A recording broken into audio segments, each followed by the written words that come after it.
오늘의 말씀은 성경 말씀 골로새서 3장 19절을 중심으로 세상 근심 및 적극적인 해소법 세 번째 시간을 갖겠습니다. 대기업이 그만 어떤 가문은 마음속으로 자신의 동료를 헐뜯는 것이 취미였습니다. 회사 사람들과 주변의 동료들에게서 결점이나 실수를 발견하면 일종의 즐거움마저 느끼고 그들의 능력과 품행과 윤리관 등의 모든 비난을 퍼부었습니다. 그는 귀중한 에너지를 낭비하고 있었습니다. 그 결과 보다 풍부하고 정겨운 인생을 살지 못하고 있었습니다. 그러한 그가 재혼을 했는데 첫 결혼 상대였던 전처와의 숨겨진 죄의식을 지니고 있었습니다. 전처와의 사이에는 사이가 나빠서 평소 자주 싸움을 하였고 멕시코에서 관광을 즐기던 도중에도 대판 싸움을 하고 이혼을 했는데 그때의 전처는 임신 중이었다고 합니다. 그는 과거의 죄의식 때문에 언제나 방어적이 되었습니다. 조그만 일도 상처를 받았고 화를 잘 내는 성격으로 변해버리고 말았습니다. 당신은 지금의 아내와 혹시 이혼을 생각한 적은 없습니까? 누가 물어볼라 하시면 그는 이렇게 대답해요. 아니요. 나는 지금의 생활이 좋습니다. 내게는 두 아이가 있는데 키우는 보람도 있습니다.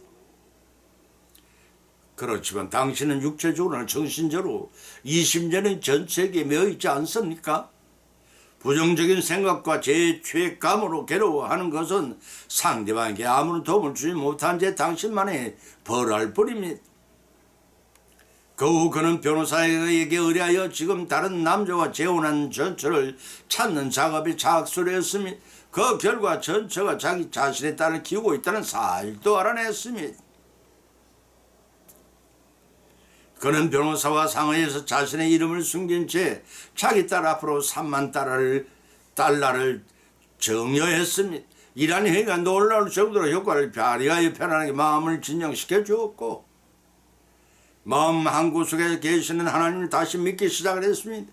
뿐만 아니라 직장의 동료들과도 전처와의 관계도 회복이 되어서 그들에게 사랑과 평화가 깃들게 되었고 건강과 행복 등 인생의 모든 축복이 내리기를 간절히 기원했습니다.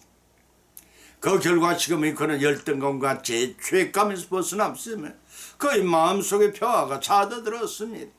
그뿐 아니라 20년간이나 만나지 못한 딸의 행방을 추적하여 기쁜 재회를 이루어졌습니다. 와치 세상 근심의 적극적인 해소법은 마음속에만 생각하는 것이 아니라 과감하게 행함으로써 해소된다는 사실을 알 수가 있습니다.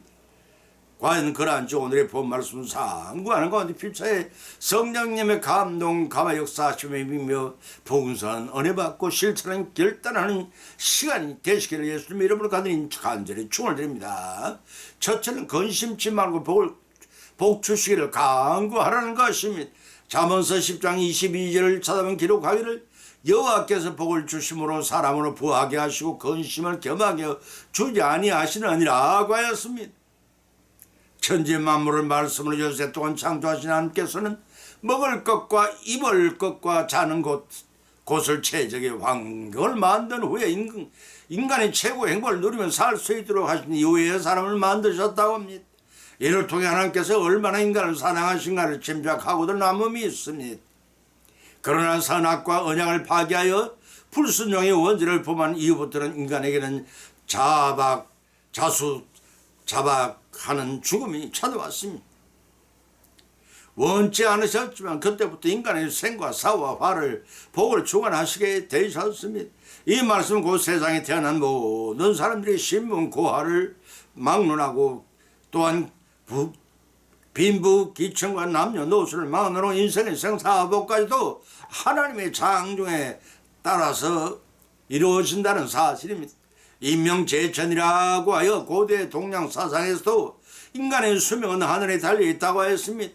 이 말을 달리 표현하면 인간이 태어나고 살다가 죽는 목숨의 연한은 인간의 영역에 속한 것이 아니라 하나님의 권한이라는 뜻이기도 합니다. 동서양을 막론한 인간이 물질로 풍요하고 건강한 가운데 장수하면 그것을 더 얻는 복을 알았습니다. 이런 복은 이 땅에서 사는 동안 갈급하는 것들이지만 세상 종말 때는 불타 없어져 버리고 말 것들입니다. 육신이 흙으로 돌아가듯이 험하게 썩어 없어질 것들입니다. 혹시나 불신자들이 죽었을 때 황천길 가는 노잣돈이라고 입관할 때 지전이나 동전을 넣는 것을 보았습니다. 죽으면 곧바로 심판대가 있는 영계에 도착할 텐데 무슨 노자가 필요하단 말입니까? 염려를 하는 사람들이 수고목으로 챙기기 위한 어무맹랑한 짓입니다. 어쨌든 시신과 함께 옛날에는 귀금석 따위를 부장품으로 함께 묻어 주었지만 오늘날 현대인은 그러하지 않습니다. 다시 말해서 아무리 물질이 부유하다 할지라도 죽을 때 가지고 가지 못한다는 사실입니다.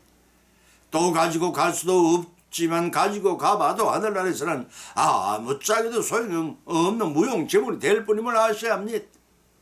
그런 재물의 일생 동안을 걸고 집착하지 말라는 것입니다. 귀하면 그 시간 세월 동안 하늘에서도 인정받고 사용할 수 있는 믿음을 성장시키고 선행을 쌓아나간 일에 힘쓰라는 것입니다. 왜냐하면 그것들이야말로 생명의 멸관을 받고 칭찬과 상급을 받을 수 있는 것들이기 때문입니다.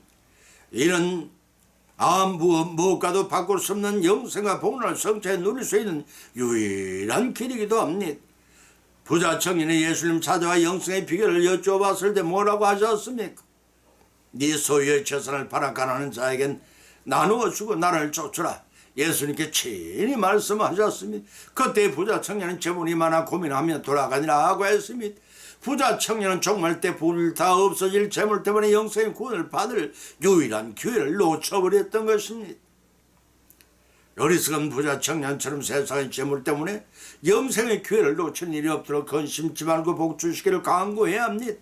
왜냐하면 울지도 않는 아기에는 젖을 물리지 않는 것처럼 강구하는 자에게 그 기도를 들어주신 하나님이십니다. 따라서 세상 근심에 적극적인 해조법은 전능의 하나님께 구하심으로 성취해 누리시는 저와 여러분이 되시기를 예수님의 이름으로 간절히 축원을 드립니다. 두 번째는 대적을 사랑하라고 했습니다. 에베소 5장 2절을 찾아보면 그리스도께서 너희를 사랑하신 것 같이 너희도 사랑 가운데 행하라. 그는 우리를 위하여 자신을 버리사 향기로운 제물과 생축으로 하나님께 드리셨느니라고 하였고, 마태복음 5장 44절에서는 나는 너희에게 이르노니 너희 원수를 사랑하여 너희를 핍박하는 자를 위해 기도하라고 같은 말씀 누가복음 6장 35절에도 기록하고 있습니다. 사랑은 하나님의 성품의 본질이며 동시에 그리스도인이 닮아야 하는 성품의 본질입니다. 기독교인이 닮아야 할 사람의 모범은 예수 그리스도인데 주관적인 생각에 근거하는 것이 아니라 객관적인 사랑에 근거해야 합니다.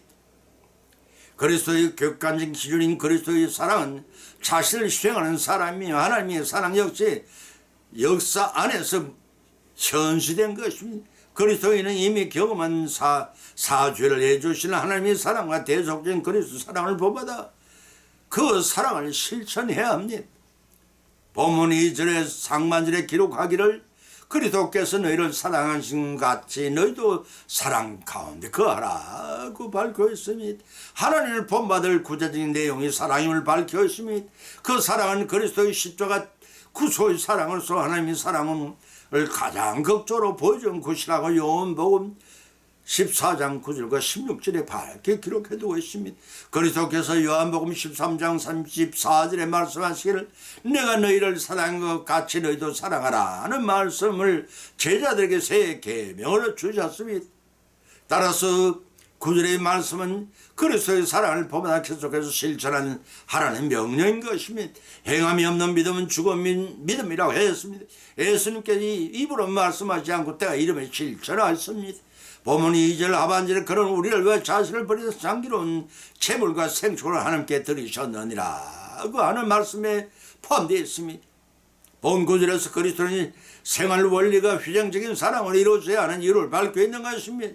그 이유는 그리스도께서 우리를 위해 자신을 휘정체물로 드리셨기 때문입니다. 여기서 우리를 위해 자신을 버리사라는 뜻은 예수 그리스도의 십자가의 죽음이 타의에 의한 것이 아니라 우리를 구원하시기 위한 그 자의에 의한 것임을 나타낸 말씀이 다시 말해서 이방인들이 자신을 방탕에 치중하는 것과 대조하여 성도는 그것과 같이 의와 사랑을 위해 자신을 내어 맡겨야 함을 보여줍니다. 그리고 말미에서 향기로운 제물과 생축이 되었느니라고 하였습니다. 본구들의 말씀 그리스도의 대속적 죽음으로 구약의 제사 제도에 비유되고 있습니다. 여기서 제물에는 헬라어 프로스포라는 말은 일반적인 제도와 통조는 주로 감사제를 가리킨다고 말하고 있습니다. 또 생축은 짐승의 피를 뿌려 바치는 속죄제를 가리킵니다. 따라서 제물은 그리스도께서 죄인들을 위하여 바치시는 그의 전생을 가리키고 생축은 그리스도의 십자가에서의 희생 자체를 가리킨다고 볼 수가 있습니다. 또 예수님께서는 마태복음 5장 44절에서 친히 말씀하시기를 나는 너희에게 이르노니 너희 원수를 사랑하며 너희를 핍박하는 자를 위해 기도하라고 하셨습니다. 원수를 적극적으로 사랑하는 말씀입니다. 한 걸음 더 나아가 핍박하는 자를 위해 기도하라고 하셨습니다. 어느 공산국가에 있었던 일입니다. 감시를 피해 복음을 전하던 한 선교사가 붙잡혀 끔찍한 처형을 당하게 되었습니다. 박해자들을 향해 하나님이 전하신 사랑의 고백을 외쳤습니다. 나를 저주하십시오. 당신들이 나를 저주하면 할수록 나는 당신들을 사랑할 것입니다. 당신들이 나를 저주하면 할수록 나는 당신을 사랑할 뿐만 아니라 내게 침을 뱉어 보십시오. 그러면 난 사랑의 숨결을 뿜어낼 것입니다. 나를 구타하십시오. 난 신은 서로 당신에게 사랑을 고백할 것입니다. 그 선교사의 고백은 계속되었습니다. 나를 찌르십시오. 난 당신을 사랑한다고 절규할 것입니다. 나를 짐승의 먹이로 던지십시오. 사랑의 제물이 될 것입니다. 불에 태우십시오. 그러면 나는 사랑의 향기로 열기로 당신의 불타오르는 증오의 가슴을 녹일 것입니다. 나를 정겨우지 앉으십시오. 그러면 당신들에게 사랑의 느낌을 줄 것입니다. 나를 물에 빠뜨리십시오. 그러면 난 당신을 위한 영원한 사랑의 샘물이 될 것입니다. 오늘도 하나님은 죽기까지 아닌 말씀을 실천한 성수와 같은 사랑의 실천 원하고 계십니다. 오른뺨을 치거든 왼뺨도 돌려대고 속옷을 달라면 겉옷까지 내어주며 오리를 가자며 심리를 통해는 적극적인 자세로 대적을 사랑하는 것입니다. 로마서 12장 20절에서도 기록하기를 네 원수가 줄이거든 먹이고 목마르거든 마시오라 그리하면 네게 숯불을 그 머리에 쌓아 놓으리라 하고 하셨습니다.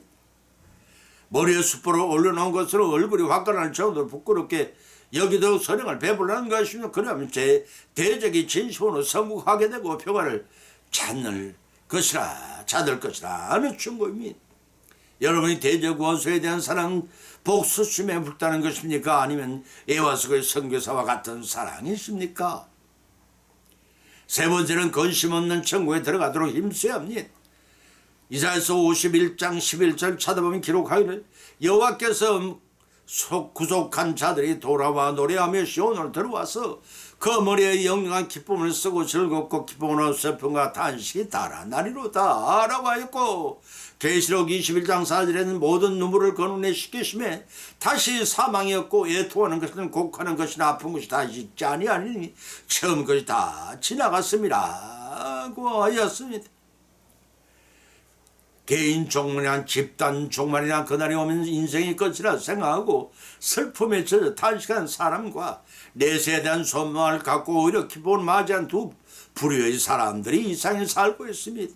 이스라엘 지역은 대부분이 사막과 광야가 인접해 있어서 계절풍이 불면 모래먼지가 앞을 보기가 힘들 정도로 불어옵니다. 그때가 농번기라 씨를 뿌리지 않으면 안 됩니다. 바람에 날려갈지라도 남은 씨는 싹을 발하여 열매를 맺습니다. 때맞춰 눈물을 흘리며 씨를 뿌리는 자는 가을의 기쁨을 그 단을 거두어들이지만 모래와 바람이 씨를 뿌린 아예 뿌리지 않고 포기한 자는 아무것도 수확할 수 없는 것과 같다 하겠습니다. 이와 같이 애굽에서의 노예 생활이 싫어 하나님께 부르시는 이스라엘 백성은 젖과 꿀이 흐르는 가나안 땅에 들어갔습니다. 그렇지만 불평불만하고 심지어는 하나님의 원망의 애굽으로 돌아가기를 원하는 자들은 광야에서 40년 동안 죽어왔습니다. 그러나 갈렙과 여호수아와 죄악을 모르는 입술에 미만한 출애굽 2세대는 소망의 가나안 땅에 들어가 땅을 기업으로 받는 축복을 성취했던 것입니다. 본문 이사야서 5장 11절에서 이 기록은 여호와께서 과거에 이스라엘에게 베푸신 능력을 회상한 이사야 선지자는 미래의 구원과 회복에 대한 확신에 찬 감유의 목소리를 구자의 환희의 모습을 묘사하고 있습니다. 오늘에서 여호와께 구속한 자들이란 바벨론으로부터 귀환한 이스라엘 백성을 가리키지만 궁극적으로는 예수 그리스도의 구속 사역으로 죄에서 구원함을 입은 모든 세대의 성도들을 가리킵니다. 또 본절 중만절에서 이하에서 노래하며 시온으로 들어와서 그 머리 위에 영원한 기쁨을 얻으니 슬픔은 탄식이 달아나리로다라고 했습니다. 이는 먼저 홍해에서 구원받은 이스라엘이 기쁨을 노래한 것처럼 출애굽기 15장 말씀입니다. 70년 포로 생활을 했던 바벨론으로부터 귀환한 그들에게 찬양과 기쁨이 넘쳐나게 될 것을 서술한 것입니다. 뿐만 아니라 궁극적으로 마지막 날에 구속함을 입은 자들이 누릴 충만한 기쁨을 영원을 묘사한 것입니다. 또한 본문 계시록 21장 4절에서는 모든 눈물을 그 눈에서 씻기심에라고 했으니 여기서 눈물이란 이 생에서 사는 동안의 인생이 겪는 고통과 죽음과 슬픔과 불행을 상징합니다. 따라서 그런 것들을 상징하는 눈물을 하나님께 씻어주신다는 것은 곧 하나님 나라에서는 고통도 죽음도 슬픔도 불행도 없는 것을 상징적으로 표현한 것입니다. 본절 중반절 이하에서 계속 하기를 다시 사망이 없고 애통하는 것이나 아픈 것이 다시 있지 아니하니 처음 것이 다 지나갔습니다 하고 했습니다. 본절에 나열된 사망, 애통, 아픈 것들의 남많은 눈물의 원인이 되는 요소들을 구체적으로 언급한 것들입니다. 따라서 눈물의 요소들이 없어짐으로써 눈물의 원인이 된 죽음도 이사야서 25장 8절의 말씀, 애통도 이사야서 35장 10절과 51장 11절의 말씀입니다. 곡하는 것도 이사야서 65장 19절의 말씀입니다. 병도 이사야서 20장 2절의 말씀, 밝힌 말씀이 천국에 더 이상 존재하지는 않습니다. 그 대신 천국에서는 오직 영혼과 생명과 기쁨과 웃음과 생기가 넘치는 나라일 뿐입니다.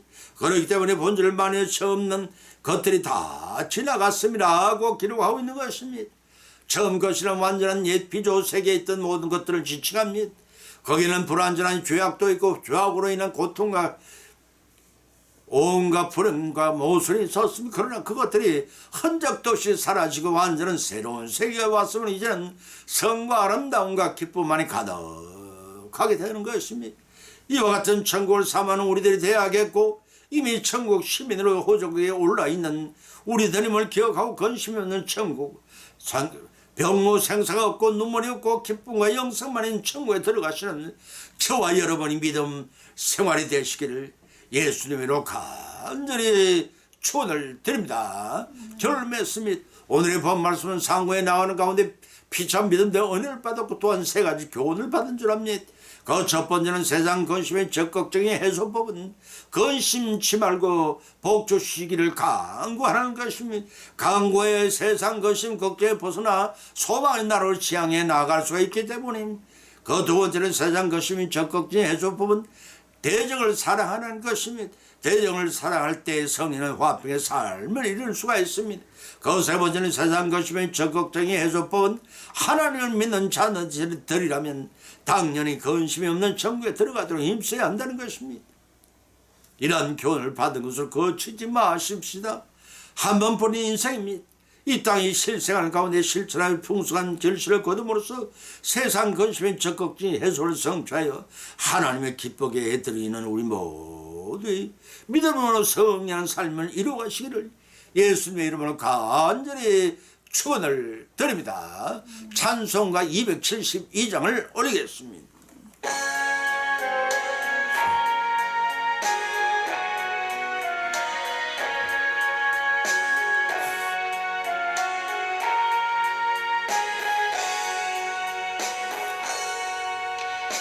고통의 멍에 벗으려고 예수께로 나갑니다.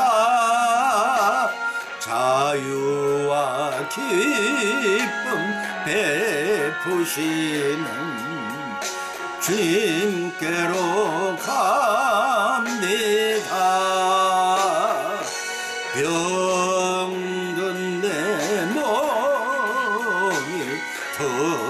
튼튼하고 빈궁한 삶이 후회치며 죄악을 벗어버리려고 주께로 갑니다.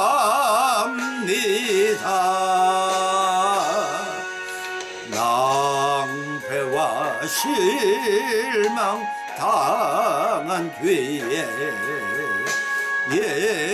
예수께로 나갑니다. 십자가 은혜 받으려고 주께로 갑니다. 슬퍼던 마음 위로받고 이생의 풍파 찬양하며 영광의 찬송 부르려고 주께로 갑니다.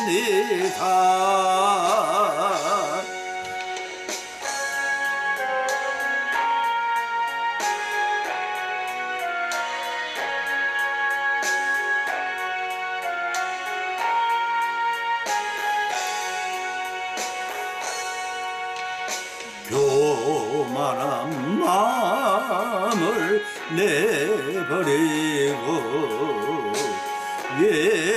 예수께로 나갑니다. 복되신 말씀 따르려고 주께로 갑니다. 실망한 이 몸 힘을 얻고 예수님 크신 사랑 받아 하늘의 기쁨 맛보려고 주께로 갑니다.